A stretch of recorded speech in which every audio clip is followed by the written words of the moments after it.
Earlier tonight, we showed you where the recording came from, its past, its journey. Now we take you through the step-by-step process to prove if this really is Elvis. Working for the man every night and day. Elvis Presley, 1 minute of sleeping. the king, the singer of hits like Love Me Tender and Heartbreak Hotel, I'm living, and maybe also of this recording, living to love you. titled Living to Love You, never released. Documents tie it back to 1976, and songwriter Jimmy Crane and producer Albert Lee. When both men die, the recording disappears into an attic and is only recently rediscovered and brought to Battle Creek attorney Violet Hinton. Even though it's not the best tape, I knew it was Elvis Presley. But now she needs to prove it, and News Channel 3 steps in to help solve the mystery. I tracked down forensic audio expert Ed Primeau. Critical listening is probably one of the most important parts of voice identification. And respected music journalist Gary Graff. A complete, previously unreleased song by Elvis is a grail. Maybe not a holy grail, but it's still definitely, it's a significant find. Primeau explains how he's going to determine if the recording is actually of Elvis. So what we do is we go back to that same era and we pull a piece of music. We find similar phrasing vocally in the music and call that our exemplar, and we compare that to the sample that we want to know if this is indeed Elvis or not. And then he listens. I'll spend my lifetime. And listens. For now, my love.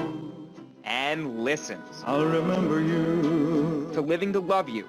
To What Now, My Love, and I'll Remember You off of Aloha from Hawaii.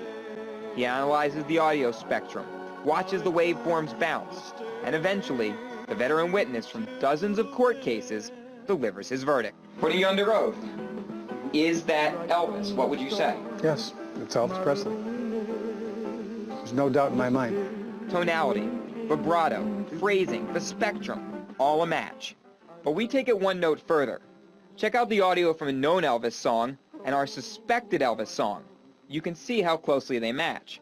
Put that up against an Elvis impersonator and another performer, we use Neil Diamond, you can clearly see they don't match. There's no two Elvis Presleys on this planet, and we heard so many nuances that were similar in the impersonator and in Elvis, but at the end of the day, it's different.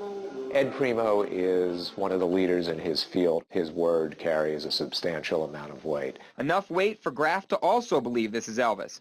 He says by the mid-70s, Elvis wasn't doing much recording, which makes this even more special. So you're really talking about probably one of a handful, if that many, of new songs that Elvis recorded in that time period. Who knows what the intent was there? Was this the beginning of a new Elvis album?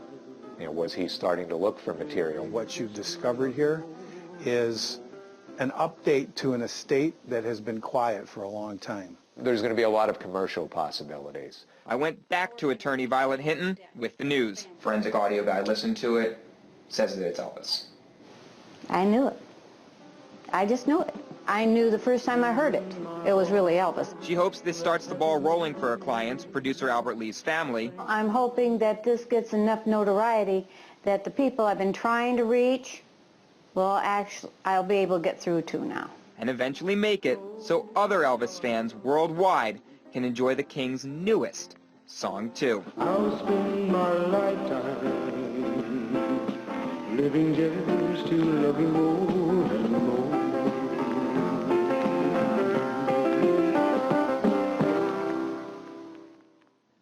This may be only the beginning of the new journey for this recording. Graff says if the right people hear about it, they could raise ownership questions, and the original reel-to-reel may also exist, but the Lee family doesn't have it. We reached out to Graceland and Sony Music Entertainment about this story, but we did not get a response. I'm Mike Chesney, News Channel 3.